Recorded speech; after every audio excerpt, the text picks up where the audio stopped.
Bonjour, bienvenue à Diagonale et en ligne pour cette présentation et conversation avec Maria Hupfield, proposée dans le cadre de l'exposition Manidoowegin, un événement présenté en collaboration avec Seeker. We are very glad that the end of certain sanitary measures allow us to welcome Maria Hupfield and all of you today in our space, and even happier to collaborate with Seeker, a partner of choice. Diagonale is following Maria Hupfield's work for several years now, and when we invited her to present a solo exhibition, it was also beyond her exhibition project and the obvious quality of her work, the possibilities to create a space of discussion around her practice and the issues it raises. Nous pensons Diagonale comme un lieu de diffusion en art contemporain, mais également comme un lieu de conversation et de réflexion.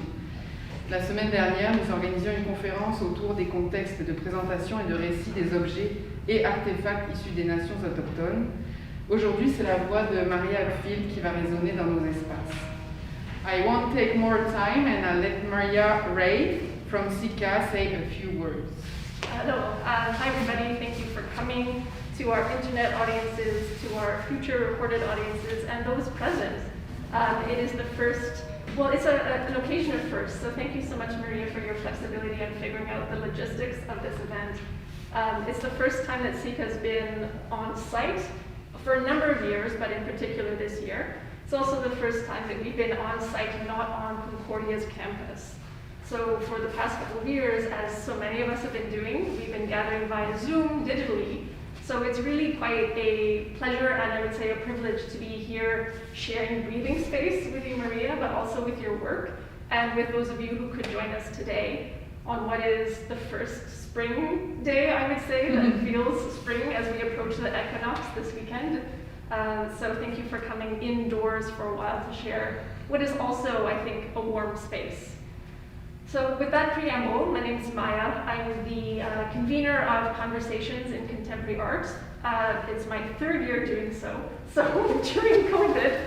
And it's my pleasure to welcome Maria to what has been, I guess, a series of what we're saying, the conversation continues.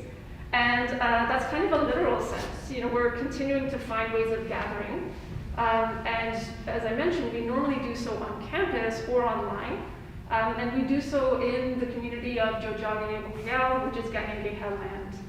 And I want to also, you know, as we are able to walk and traverse land, to go to events like this one, to think about what we pass, the more than human connections that we pass on the way. It's a very spring-like day, so water is very prescient on the land, and the term Jojage refers to, in Gazebo language, the nature of the island of which we're gathering. But it's also a gathering place of Algonquin, so Jojage, Muni, and Montreal is where we're happy to host this conversation with you today. And the idea of conversations continuing, where we find spaces for attention, is a explicit one. And I want to sort of preface an introduction for you, Maria, by remarking on how you've been continuing conversations in like very complicated times, and that some of the ways that I met you before I could physically meet you were through those continuations of conversations. You're active across so many different spaces. I've been in the Zoom room during your Verlist conversations with your fellowship in the Borderlands Fellowship with the Verlist Center. Also through your work, which you've recently seen at the Greater Toronto GTA 2021 Triennial in collaboration with Sylvie Rowe with the Native Art Department. I've also seen your very generous Instagram feed. You show a lot about process, about your relationships, how you work with students and materials.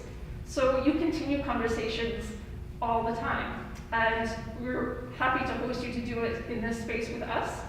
And in that sense, I'd love to pass it over to you.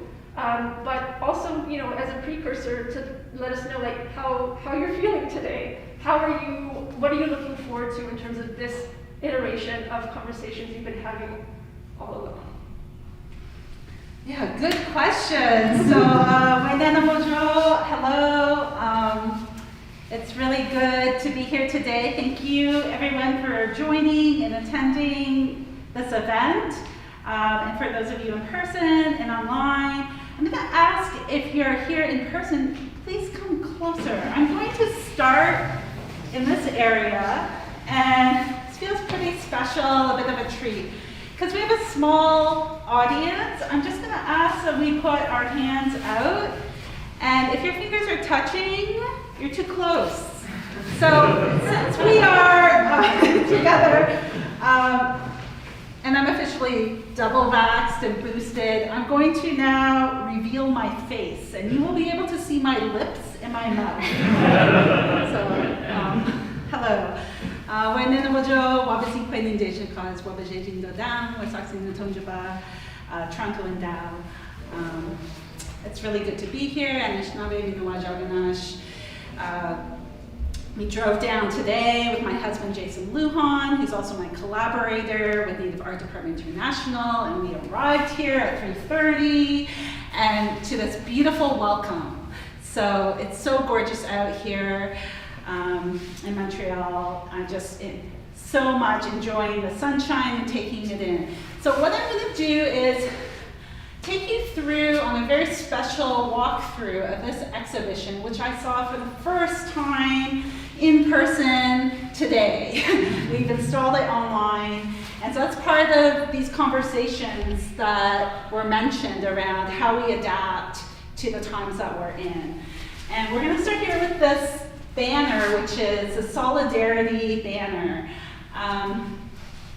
And this is a different iteration. This is a smaller piece that I made. Smaller, it's taking up a lot of the wall space. A smaller piece that I made from another work, which is now at the National Gallery of Canada in Ottawa, which is quite longer. It was one that I draped around me, around my body. And thinking about this idea of land acknowledgement. How do we acknowledge the land? How do we begin to have this conversation with place? So I'm just going to walk you through some of my thinking. So here we have land. So it's not just about land. It's about land and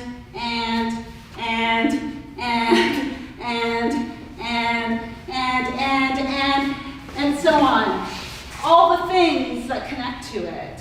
So this could be so many things that all come from land. So thinking about all that is contained within it. When I started working on the original banner, I was looking at a lot of concrete poetry. So you're seeing a lot of text that's lining up with each other. I was trying to find my words. As a performance artist, someone who uses my body, I often don't speak when I perform, and I've been trying to sort through that.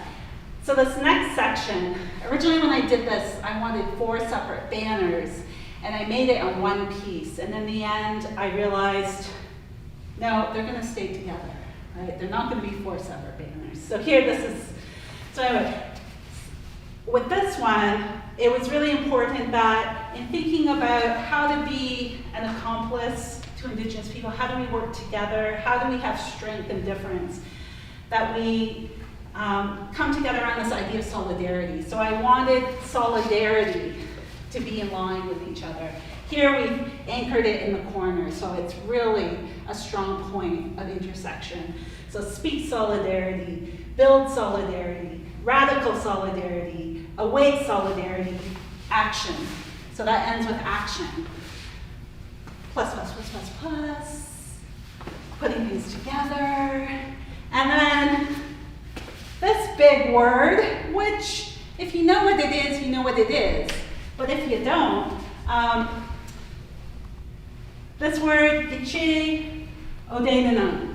This is a word I took off the wall of the gallery at the AGO in Toronto. So Wandaninnabush had this big territorial acknowledgement, and then instead of Toronto, it had this word.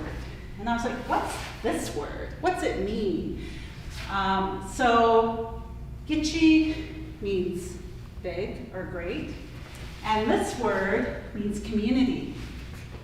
So big, community, community. And then central to community is Ode. So if you know what Ode is, that's your heart. So it's very different to think about community if we're thinking about it, the community being the heart. All right, now we're going to come over here.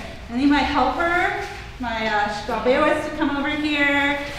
I believe we may have, so this is a piece that has, it's really exciting piece for me. It's on casters. You can move around. Casters meaning that it's a mobile structure, so it can move. So I'm just gonna try and, oh yeah, okay, so we unlock the wheels. So you can see a little bit of the movement. All right, I'm gonna move it around here. Okay.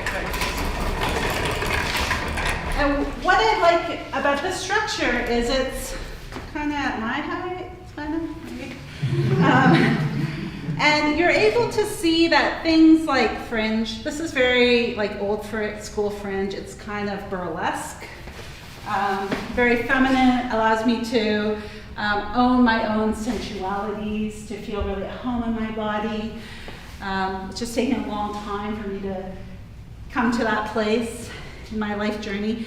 And then here it says, okay, hold on, before I come to that, and on the back are all these beautiful ribbons in many colors.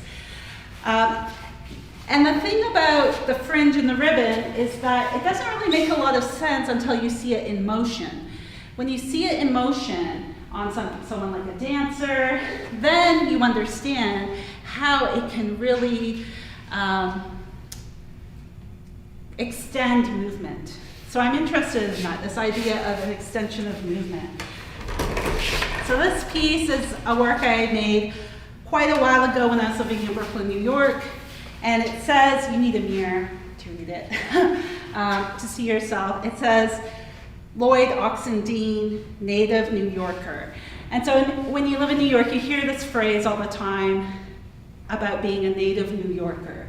And so that has a different kind of association if you're an indigenous person, because it's like, well, who gets to be a native New Yorker? But Lloyd Oxendine being this incredible indigenous curator, artist, influencer, brilliant person who I had always felt like if Lloyd couldn't make it, then what chance do I have? So it's a tribute to say that Lloyd Oxendine, as a predecessor, is like for me, one of those original native New Yorkers, and pointing back to that history. So this is just a piece I like to wear when I'm in New York and dressing up. So I'm gonna move this so you can see the back and just kind of place it over here. And this way. So when we put together this exhibition, they asked me about who do I want to have write about the work. And we talked, had some names, a lot of names that came up, a lot of really good people. And then we settled on Sherry Farrell Rissette, who's this Métis scholar from out west, who I've always had a conversation with, but had been dying to write and work with, and invited her. And we had already selected some of the work. And when I read the essay, which is on the website, she talked a lot about felt. And I thought, oh no, there's not a lot of felt in the show. I better include some felt, because usually I work with felt. So I made these clothes hangers, you know, because it's about wearables and wearing things. I'm gonna ask you to hold those for me. And then I also made my, so I'm the artist, so I'm allowed to do this. So I also made this studio apron replica. So it's a replica in felt of the one I wear in my studio. So this is me. It's a bit warm to be wearing felt today, so I'm gonna put it back. Okay. Just really excited to make these little clothes hanger prototypes. All right, now I'm going to go around this way. How are we doing for time? Good. We're good? We have it been about 10 minutes or 15? 15. Okay. So I'm going to ask you to stay here on this side, because this is a very closing space. And I'm going to box myself in with the camera. So these are some, I did want to wear these, but I feel like it's maybe a lot with this outfit. So, but these are some Antler whistles that I bought at the Smithsonian Museum of the American Indian, and dress them up with a bit of color. And when I collaborate with other people, I'll often have them wear one so that we can find each other through sound in a space like this. So normally what I'd like to do at this point is hand them out and try them, but those days are over. So I'm just gonna come over here to these, maybe I'll get a helper. Yeah, thank you. So I have on display, these are actually two separate works. Often when I'm performing, it happened, I was invited to perform at the Smithsonian Museum of the American Indian in New York, and they said, you can come, but you can't leave anything in here. And I thought that was really, I tried not to take it personally. So I made the bags like this, so that I could bring everything I needed with me, and then bring it all and take it when I left, right? So I wasn't leaving anything in the museum for them in their archive.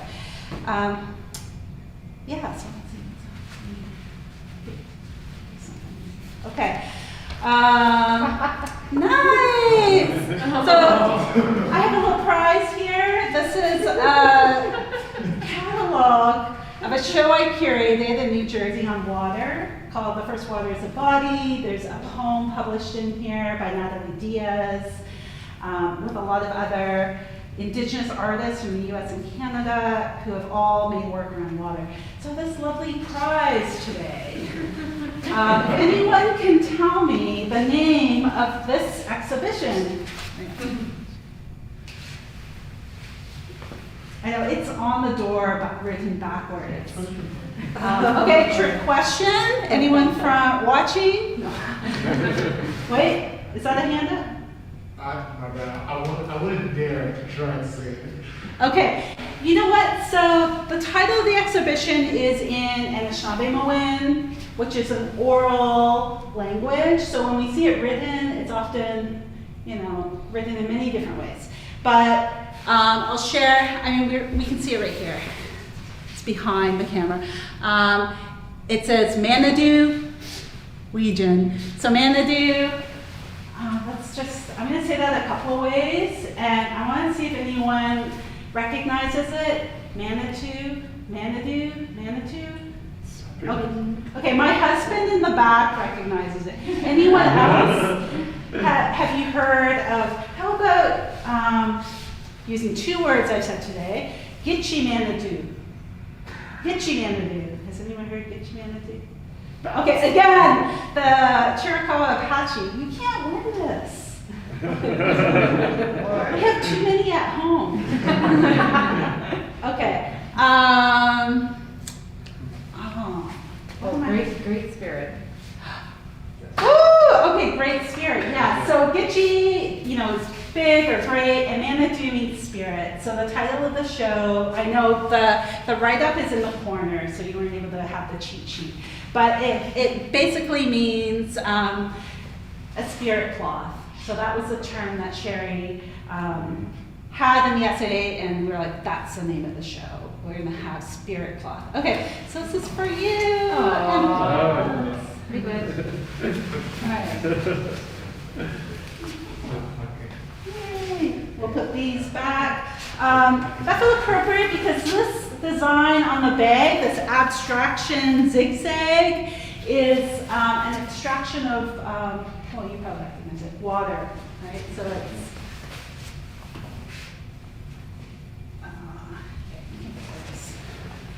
all right, we're gonna come over here. You can sneak a little closer if you want. So we have this beautiful lightning bolt that I often wear, and then this. I thought it'd be kind of nice to, since my hair is down, to let you see it on and hear it. But, oh no, it's gonna be very hot.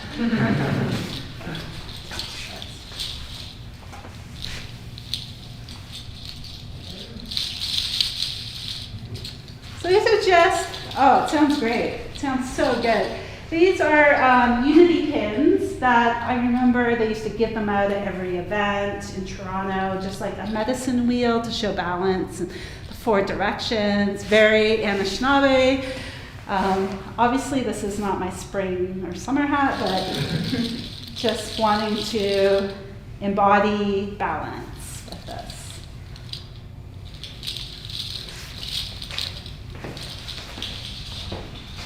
Back.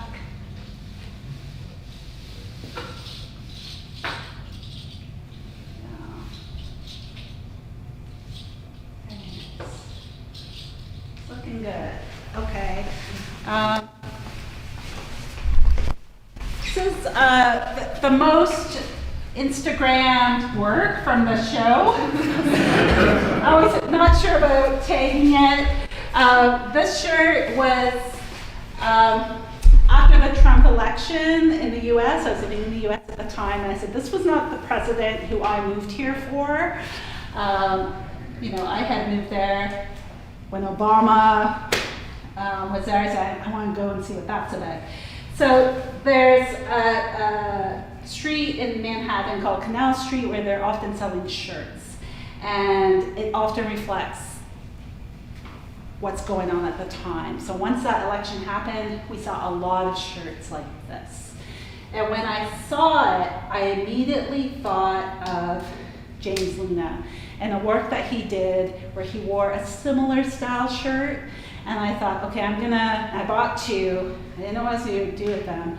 And then when I moved back to Canada, I had this idea that I was going to add more of this ribbon to it. So this is called Untitled bracket. I think it's Untitled After Luna or Untitled Luna.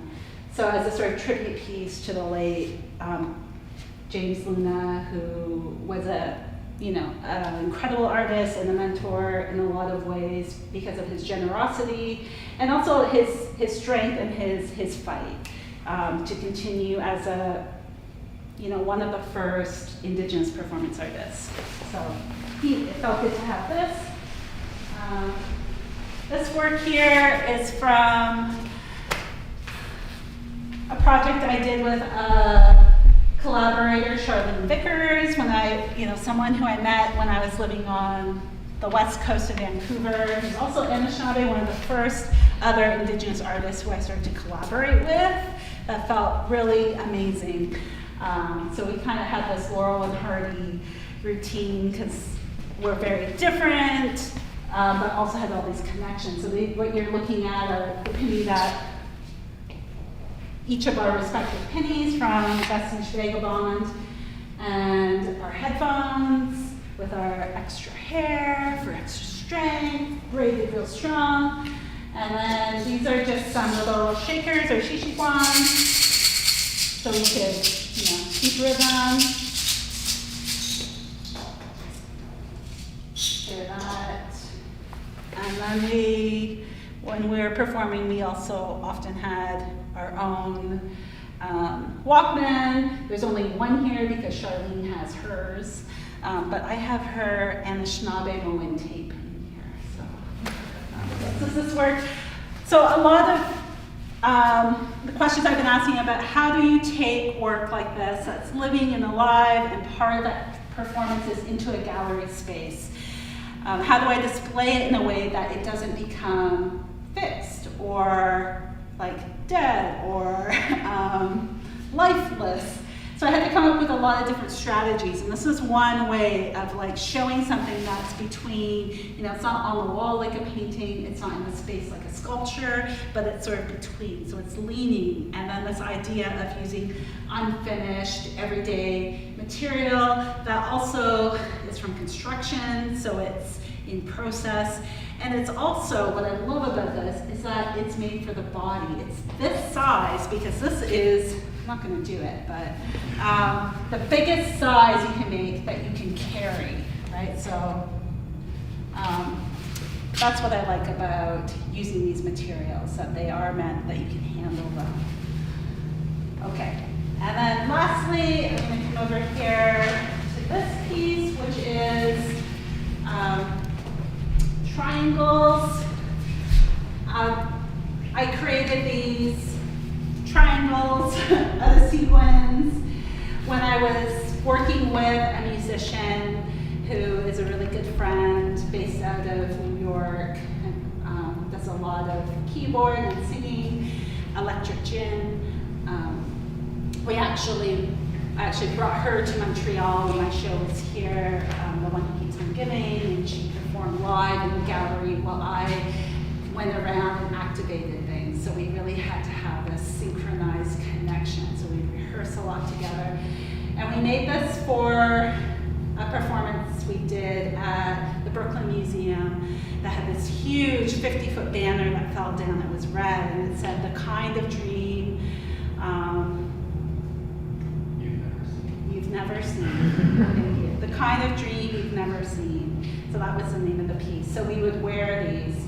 And then again here, just so you can see, moving around. So we are much closer in height than this would indicate, but just to show these beautiful triangles. How are we for time? 30 minutes. So, Right on time? yeah. Okay. All right. So then we'll. So we had about 30 minutes where I was going to take you through the gallery, and now we're going to resume the second portion of this event, where we're going to sit up here and have a little Q&A. So, well, I wonder if we can, thank you so much for your remarks so far and enlightening the space for us. And I wonder if we could start off with a question related to that agency of the objects as memory keepers, but also having particular experiences with you.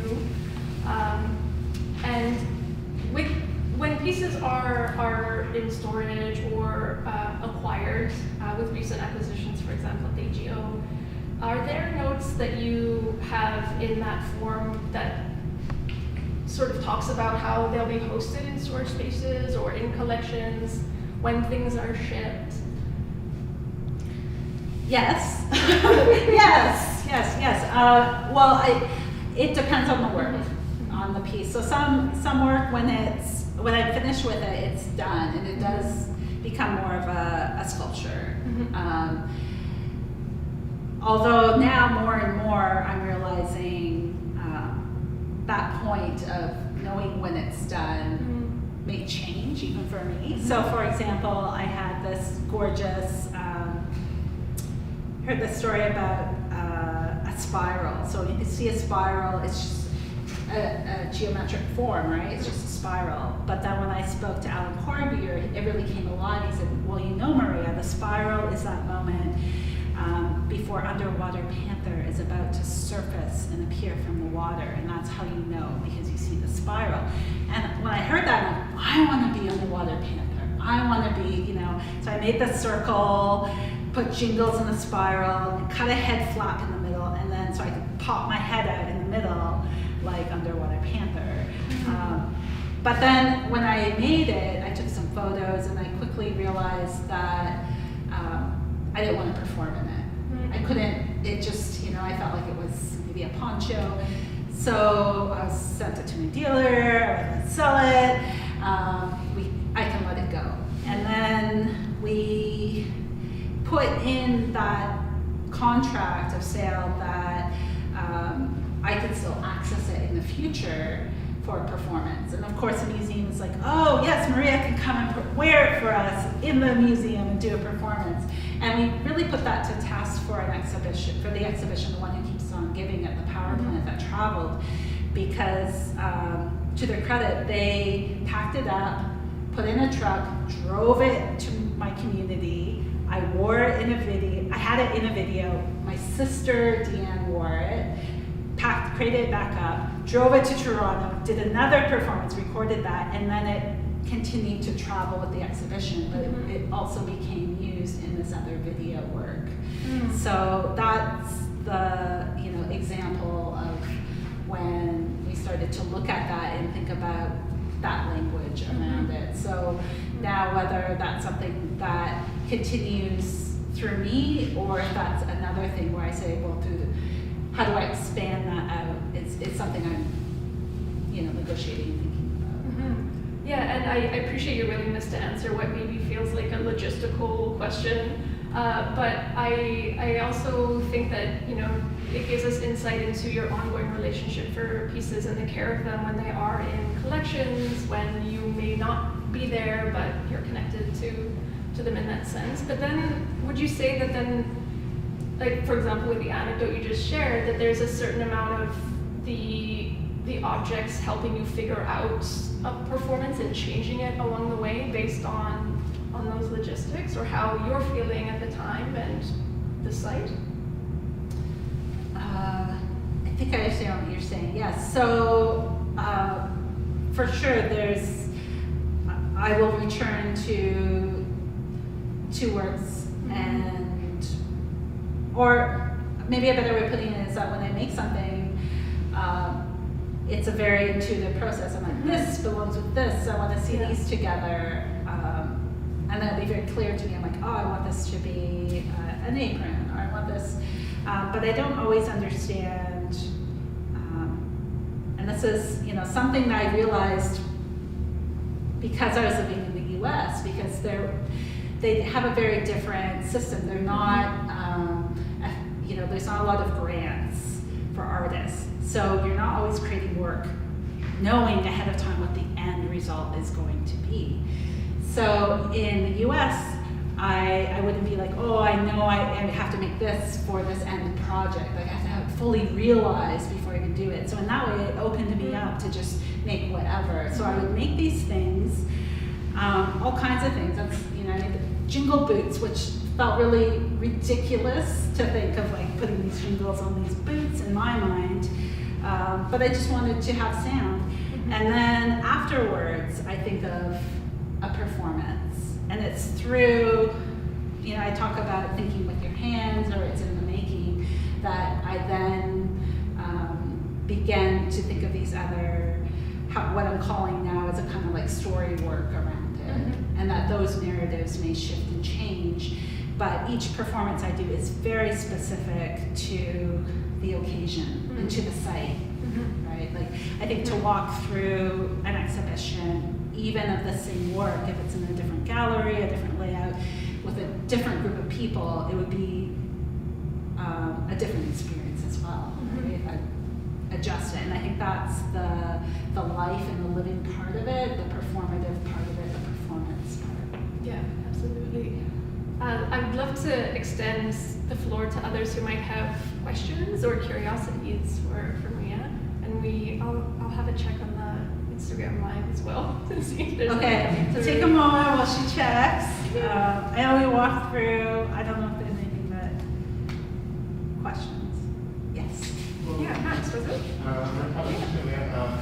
Like watching your work today, I really asked myself, like, how do you keep a sense of joy with creating? Because I mean, when I look at, for example, these speak solidarity, build radical, I hear a lot of activism behind that. So how, as an artist, do you keep, not only keep but cultivate that inner joy, that inner peace, in order to keep on doing things? Yeah, that's a good question. You know, I feel like there's so much trauma around in the day-to-day living that when it comes to my art practice, that is a place where I want to have pleasure. I'm choosing to make this work, and so it actually gives me a lot of joy to create it. What I've learned, especially during COVID, is I find it very self-regulating to sew. That's why you can tell my work because it's hand stitched, like it's, or machine, through my machine, or you know, you see the drips, you see all those things that show a person made it. And things are made well, but not so much so that you're like, oh, this was cut out of a machine and there's 100 of them or something, or thousands of them. So yeah, I think having that joy, and then the other part I think we hear a lot more about is that it can also be a radical act to have joy, to express joy, to show that you can have joy in your life. It's not to say that everything is easy or wonderful, but I think art is definitely a space where I make that a priority. And in fact, when I collaborate with my husband, Jason Lujan, with Native Art Department International, we have rules. And one of those rules is that we have to enjoy it. And if we're working and we start to fight, then we'll step away and he'll say, Maria, this isn't fun anymore. I don't want to work with you. And I'll be devastated and we'll go for lunch. Well, okay, let's go for lunch. And then we'll come back and we'll find another entry. So I think that's important to have that, because the other part is early in my career, I didn't want to feel like a victim, and I didn't want to play the role of a victim, and I didn't want to put my pain out there for people to consume. They don't get that from me, right? They're not going to get it. I think that is, you're right, it can be in the work as well. But I don't want to re-traumatize myself or my kinfolk and family through it. And I do feel like I'm formally trained as an artist, so this is where I belong. I should be in this gallery. The gallery makes space for me, and we work together, right? And if they're not, then it's like, well, then I don't want to work there, right? Like, I feel at this point I have that choice. So, yeah. I appreciate that question in terms of like the labor and maintenance behind things. And we talked a little bit about this event around the logistics of our labor and how there's so much unseen behind what we get to enjoy in a gallery space, even when it is also mobilized in performance and we get a sense of your embodied relationship to these objects. But you are, I mean, in addition to being an artist and finding that emotional space to capacity of being an artist, you also curate and you also teach. And there's a mentoring role that comes with that. And I wonder if that's a conversation you have with your students at the moment in terms of not only capacity, but I suppose, even just like making work that is sometimes just for you because you need to make it. Sometimes work is also for a gallery space and an audience. Is that something you also compartmentalize and talk about with your students? Yeah, that for sure comes up when I'm working with students in the MVS program, so the Master of Visual Studies program at the University of Toronto, in Daniel's Faculty of Architecture. Anyway, yeah, so when I work with grad students, and I'm if I'm a principal advisor or I'm having studio visits, then for sure that's what I feel like I bring, because I have over 20 years of experience exhibiting as an artist. I'm bringing that experience as a professional artist into this institutional space. And I believe that artists function in many ways. And Jason and I talk about this a lot, about that there's room for everyone. There isn't one way to be an artist. And so that's something I do. I have very different, actually there's a program I took when I was in New York called the Artists in the Marketplace. Mm-hmm. And they would say, well, if you want to be an artist, you have to think of your financial income as being a table with many legs. So if one comes out, it doesn't fall over, right? So it was really having many different things. But I think to take that a bit further, the tabletop is your practice. So everything comes back to it, right? You don't, so if I'm writing, it's coming from my research. If I'm curating, that's coming from my research. When I'm talking, that's as well. So it all points back. And I think that a big part of when I moved to New York back in the day, that was with the intent purpose of showing, like really wanting to have a cohesive body of work, so that when people invited me, they wanted Maria Hupfield. They knew I would bring felt, might be some performative action, and that I wouldn't be interchangeable with another woman or another Native artist, but that they wanted me. And they understood all the they're interested and invested in all the specificities of my work, and that brought value. And so the other specifics around my culture adds more layers and makes it even richer, right? So if Ode means heart, that adds even more value, right? but that it has many layers, so of entry for all folks. Yeah.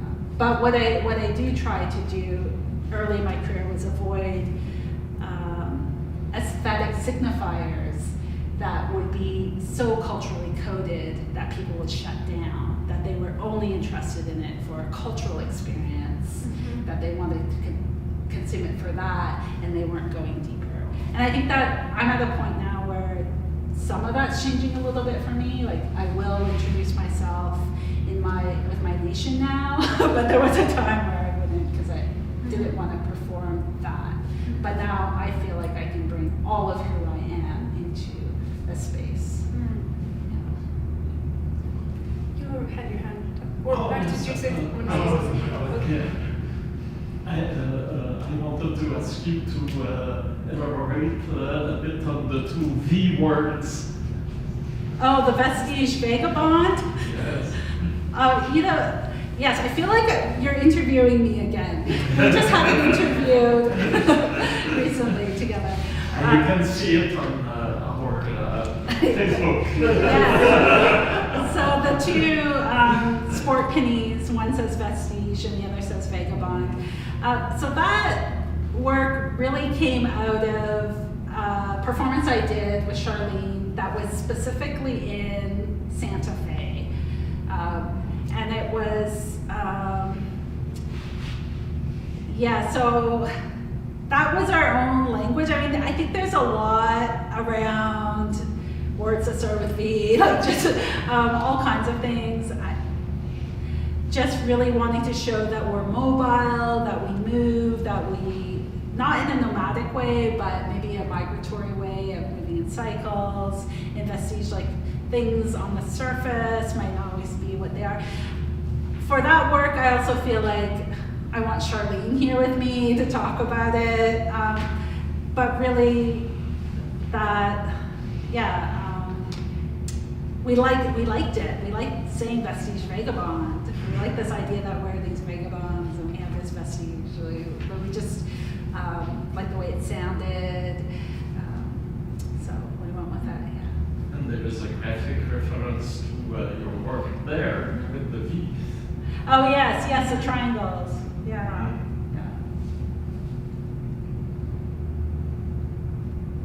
Are there any other questions? Hannah, yeah, please. I'm gonna go look at Sherry's essay. I didn't know she wrote for this, and that's great. I'm going to go check it out. I was curious about the apron. Why did you decide to make your apron hangers? Oh, why did I? Yeah, like as a new object for felt. I'm just curious. That's a really new work. So both of those, and Jason was telling me there are two different colors of gray. I'm like, yes, there are two different grays. I use all kinds, and those I would say function as a sort of, if there was a commission, or they're very specific to this show. So I knew when I had the invitation that I wanted to focus on items of my work that I wear, and I wanted to see them together and think about them in conversation.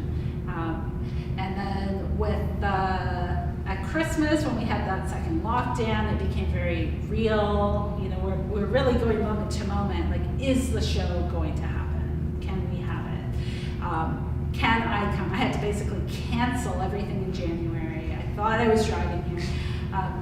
So this is really new work that is made specifically for the show, and because it's about wearables, I wanted to have this very domestic reference to clothes hangers and my apron in the space, like as in my artist apron.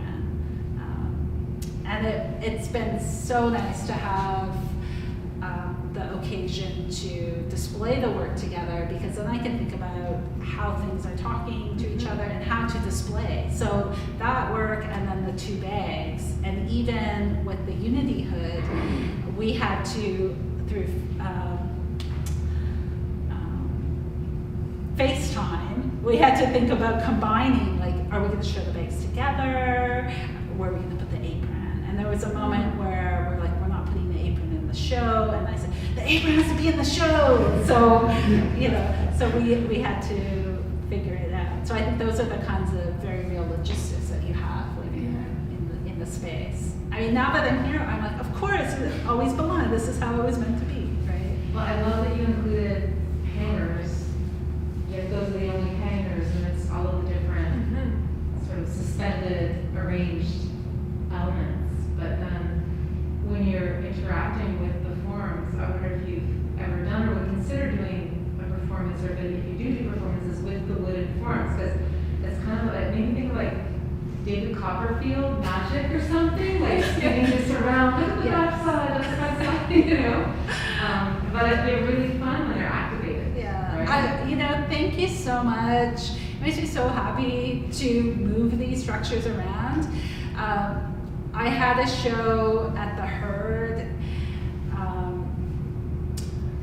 and it was all about performance. How do you display performance? So in the vitrines, I was like, we're going to use vitrines as a museum. This work has to be safe, but we're going to drill in breathing holes into it, so we can imagine that it can breathe, or it can hear us, or we can talk to it, right?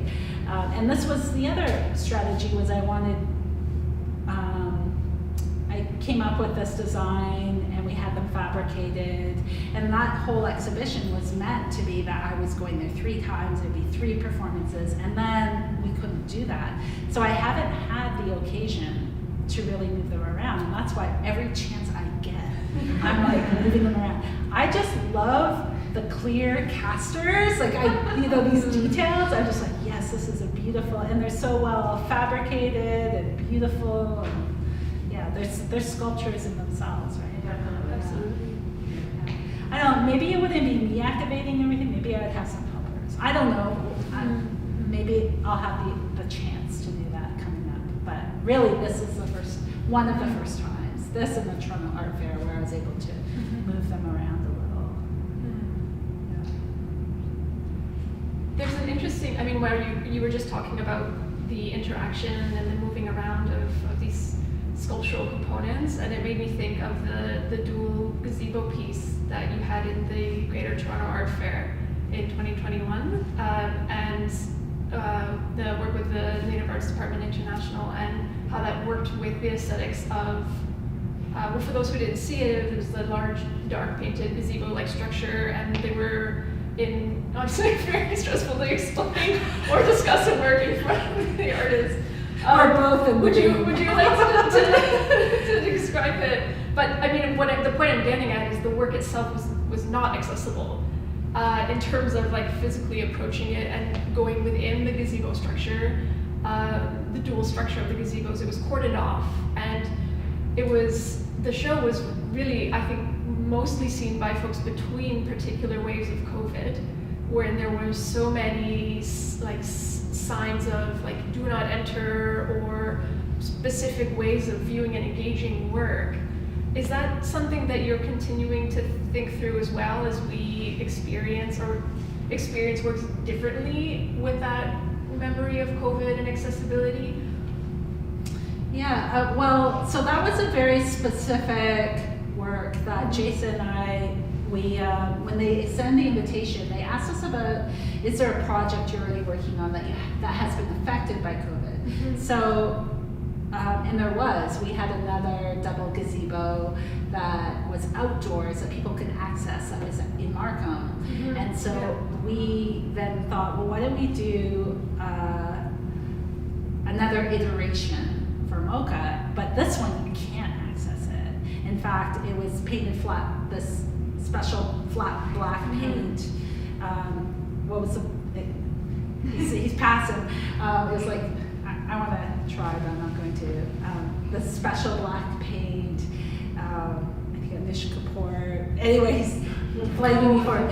So where if you touch it or step on it, it ruins it. So to actually engage with it would be to destroy the work. And similarly, that it's these 2 gazebos that are created so they intersect. So to remove one would destroy the other and would destroy the human, right? So it had all these layers.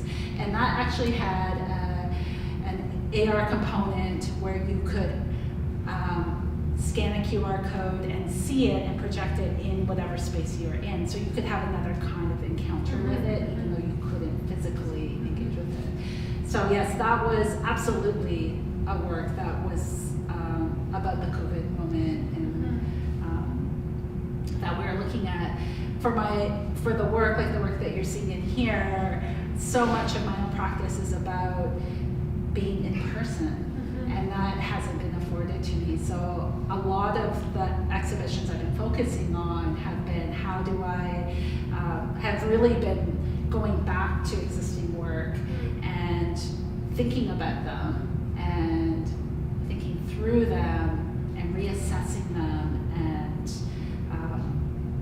wanting to consider how to represent them in an exhibition, thus as wearables. The other show I did, which was here in Montreal, was called Storywork. So I was thinking about this idea of my performance as story work. So bringing it together around that, doing a lot of reading, all this stuff was happening, bubbling around it. So when you make work, you have to make it, and then you have to think, how do I show it? How does it display? Because that changes a lot of its meaning. And so there's things that have happened.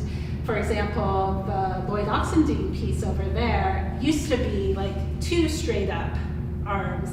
And when which seemed like a great idea, but then for this show, I'm like, no, one arm has to go like this. It's more dynamic, right? So these are the things that can happen when you're able to be in a space and be with your work. And some of that happens in the studio, but for me, some of my work was in Montreal, some of it was in Toronto, and so really having,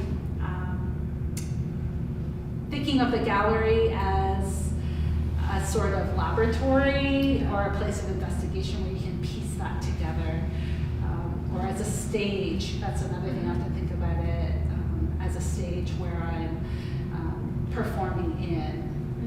And that also came actually out of an exhibition that also happened here in Montreal a little while back with Barbara Clausen and Pip Day at SBC Gallery. They had an exhibition called Stage Set Stage, where you had something in the gallery and then you did an activation or performative element that happened as well in the space. And they literally created a stage in the gallery by Sharon Haynes and Andrea Geyers. And it was just so exciting as an artist. For that, I didn't put any art in it. Well, I did, but my art ended up being photographs of labels from my work. And then I used that as a score and went around and tried to connect with those objects without the objects. So yeah, very heavy. By the way, altered them. I was really excited. So that was a space where I was thinking a lot about what is the role of the gallery and what are the rules of the space. It's very different to be in an artist-run space versus an institutional space. Different rules, different protocols around that. And do you find when you're doing performances, there's also different energies or curiosities with the audience who's in the spaces? Yes, absolutely. I mean, I think that's part of the fun of it. So I'll create a score, and that gives me my structure, so I feel like I have what I need on my terms. I know what I'm gonna do, and then the variable is the audience. We don't know. I remember being in Brooklyn, and I was in the back room, and they brought me out to do a performance, and when I came out, everyone was standing leaning against the wall. It was a performance space, so there wasn't art on the walls. But they were all leaning against the walls, and I thought, oh my gosh, what am I gonna do? They're all terrified. Giving me space. Yes, giving me space. So my first action ended up being entering and moving between them and the wall and displacing them all around, right? So these are the things that you can't anticipate what's going to happen. Or if you come out, I also had, for some reason, I think it was 7A11D in Toronto, I came out and I had said, I said, this is called Fixed Time, it's going to be about story. So when I came out, everyone was seated in the gallery, and I'm like, oh wow, what am I, like, how am I gonna get around when everyone's seated and fixed in space? So yeah, absolutely. It's very different to perform at Gifting Dance, where there's a dance area and then the stage, and then the audience is on bleachers. And you tell them they can come into that dance space. They work very differently as an audience. Yeah, and then also being, I guess, breaking down that proximity of, oh well, I'm here on stage with you or near you. Am I now also part of this performance? What's my role here and responsibility? So for sure. So there's a lot of like, so first of all, people are really uncomfortable in performances. It's a very uncomfortable thing. I realize no one wants to be singled out or put in a situation where they might look dumb or look what they're doing, or be a prop to someone else. So, I try and be generous with my audiences and have a bit of care. I try to instruct them and guide them. So, I think it's important, for example, to do things like say, we're going to watch a video, it's going to be 2 minutes long, so these are the sorts of things that are like, how do you, because people forget when you're in a gallery, they forget the rules, even of the gallery. I've had performances in a museum where, like I said, the McCord, where I came out, and because I was performing, suddenly people were trying to sit on display cases, right? Like they're like, because they want to, so I really have to, ahead of time, think about the size of the audience, what am I doing, and then, and I think that my performance is influenced by a lot of things, but one part that I was very, as a young person, very athletic and did a lot of sports, and so being part of a team, and how do you signal, how do you talk to each other. And then the other part is when I first moved to New York, I was a cultural ambassador at the Smithsonian Museum of the American Indian, where I would take people around on walks. And so suddenly I would have to have a different role of authority. And so I think that also, when I'm performing, I'm not thinking of that museum or that job, but I'm definitely thinking about my role as and my responsibility in that role of that people are trusting me. I actually find it really hard to watch performances on Zoom, because when you're in person, if someone's hurting themselves or doing something that was harmful, there's still people around. But if they're on Zoom and something happens, you feel helpless, right? Yeah. Not that I've seen those, but I always I don't want to, and that's maybe what I mean when I say I don't want to re-traumatize myself, right? So, that there's many ways to have a shared experience with an audience. That's what I'm interested in, that idea absolutely. of, even though we all experience the same event, because we're different people and different experiences, we will leave perhaps with a slight variation of what happened. So how do you document performance when that's the case, right? Absolutely. Through a singular experience. But I'm interested in those multiple stories, and I feel like multiple stories could provide a more insightful view of that event. It sounds like improvisation is a really big component of that dynamic, or being, I don't know, can one really be prepared to improvise? I think it's more of taking a position of being open and willing to improvise in terms of working with an audience in that capacity, and with the objects in that capacity, because they can break, or there can be background sounds, or there's all sorts of logistics that you can't control. And if you improvise, you're able to bring that into a hospitality of the moment. Yeah, it takes a certain amount of confidence, but and generosity, but also trust, for sure. But I think there's a lot of different things at play. But that's also very specific to my practice as a performance artist, and that's not just people come to performance for many different reasons in different places. So that's some people may not be interested in that. I know for myself, I find it very empowering to have a performance. In fact, I have to be careful if I make it look too easy, because the audience gets upset because they're like, oh, well, did she even try? Like, did she even care? Like, you know, did she work at this? And I'm like, I put a lot of thought into what I'm going to do. So, I think with performance, that history of seeing, you know, people want to cry or feel something or be human or, you know, be in danger or are not the same reasons that draw me to performance. Like I like to feel more empowered. And when I set up those situations, that the score, that gives me the confidence. Like that gives me the confidence. I have what I need, and I put things where I want them. And then the rest is knowing I'm going to get through it. I can do it. I can handle this. I can do this. And maybe that's also that in some ways I can be very anxious, like anxious traveler, and very nervous, right? Like, and I really crave a lot of sort of stability, things that ground me. And so in the performance space, I know it's all going to be okay. It's going to be good. Yeah. Please. I have a question. You talk about performing to audiences and revisiting and reactivating some of your sculptural components, all of the interplay with the audience. But at the same time, you are not the same person either.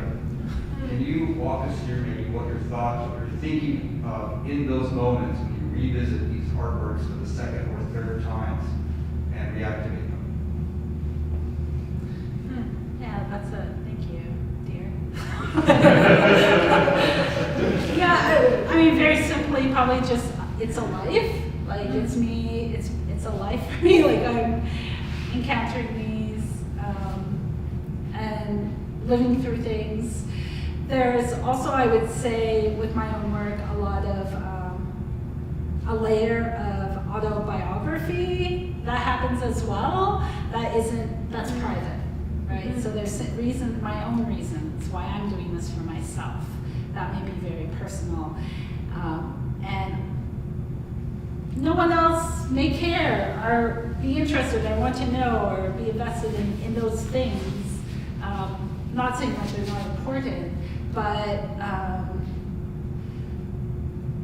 I think that also comes out of, as a young artist and a woman artist, that there's early on in my career just wanting to focus on having people talk about the materials and how I'm using them and my approach, right? And not get caught up in all the autobiography. I mean, maybe that could be a show at some point, right? Maybe like in the wearable show. Now this is the life show. But definitely living with this work, and it appears in different ways, makes appearances. And that would be another question about, in thinking about the value of a work, perhaps, or looking at, often with certain things like, what is the, I talk about this with collections, there's a term for it, like the provenance of something. What's the performance provenance of it? Yeah. You know, oh, Maria wore the Lloyd Oxendine for performance at ABC Rio in Brooklyn, and all she did was shake everyone's hands, right? The performance adds with the object, they go together, right? Yeah. The record of it, the story of it with the object. And that would also connect also with the way that, okay, this is the better answer, the way that museums, when you see an object in a museum, it's stripped of context. It's removed from, maybe there's an artist, maybe sometimes it's artist unknown. They can't really bother to say who made it, or find out who made it, or didn't at the time care enough to do that. So I think it is important to know who that is connected to. and everything about it as well. So, Yeah, I have to care for it. yeah, all of that's important. Yeah. Like a recontextualizing. Yeah. That's the question and how you want to, I guess, also talk about performances makes me think of the comment you made earlier about the documentation of live moments. Is that something that you plan ahead of time also in performance? And it's like when you were laying out this show and how it's being documented as an archive, I'd love to hear a little bit more about how you negotiate that, especially for the students who I know will be listening. We talk a lot about like documenting and how you grow an archive of a practice, but when it's performance as well, I'd be interested to hear how you plan for that. Sure. So I think a lot about archive for those very reasons, that with performances often it comes back to just a photo. You see a photo of Chris Bergen that he was shot, and all you have is a photo and someone's story, but unless you were there, how could you have experienced it? So that for sure is part of, as an artist, part of what's in my realm. So so right now I'm working on a digital archive that includes some artwork, and what we've come to realize is that archives are very big, and so it's standardized. It's very for those of you who have looked through archives, it's very, in my opinion, boring, overly, a lot of information. It doesn't always express the dynamic nature of the work. So what we've come to realize is that for each item, we are going to customize that page for that artist. So what that means is rather than having hundreds, we're just probably going to have like maybe a little over 10. And so each one becomes a sort of, gets remapped in relation to many factors. So suddenly where, you might need a map to it, there may be a song related to it, there may be a video recording, we want to show a body in it. Like in my own documentation, I often try and at the very least move towards including at least my hand, right? Because it's, so those are things I do definitely think about. Yeah, I like that shift of the archive, like, it has to be this expansive, encompassing thing, but rather than that responsibility, thinking about the depth and what the information, how that will allow other stories to be told. For sure, and that really came out of my own dilemma around how do I have a website for my work? Like, how do I show all these things around my work? And so, I'm getting closer. Did you have a question? No. Okay. You do have a very good website, I will say. I made that website because I'm like, I gotta make sure people know I'm busy. I gotta keep showing I'm busy. Have a web presence. I'm not really on social media. I actually joined Instagram because I had applied for a job at the University of Toronto, and it was for performance and media, and I thought I should have some kind of media presence. So I'm not on Twitter. I mean, I think if I was, I would lose my husband. I would stand for it. I have a very addictive personality, and I would start to. Yeah. But see here, from my perspective as a follower on Instagram, but amongst your tributaries, it seems like you have a very good approach to it in terms of It's like coming. sharing I'm with figuring it things, out. taking breaks. Yeah. Mental wellness breaks. Yes. But also showing the moments of you in spaces of creation and making decisions around materials. And I remember, I don't know in what form it was, but I heard you remark that nobody's ever asked me why I use felt.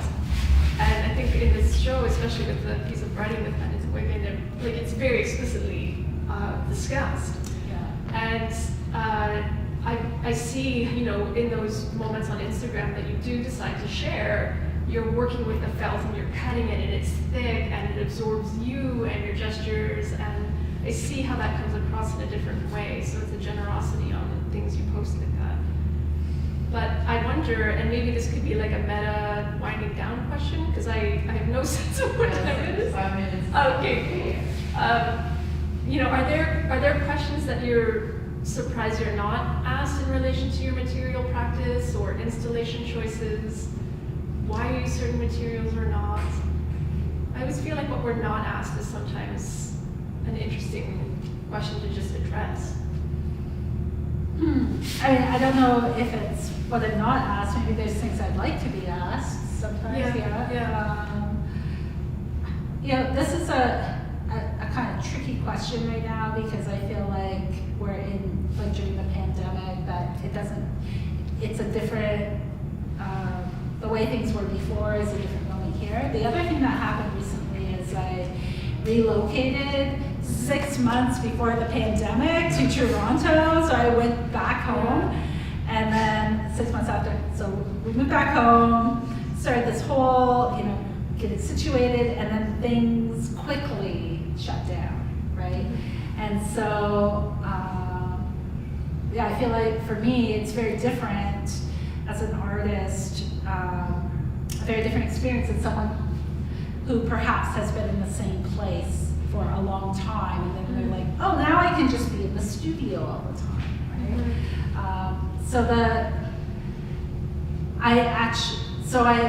And I have been very supported and have been focusing a lot more on things like talks that I've been organizing through the Theater List Center, fellowship for the Breaking Protocol Fellowship. So those are, I'm asking all the questions that I want to be, right? So it's a very different moment for me in my career. And the other tough thing is when you're doing stuff that people might not be expecting or that is new or perhaps adventurous, that not everyone is clued in on how to proceed.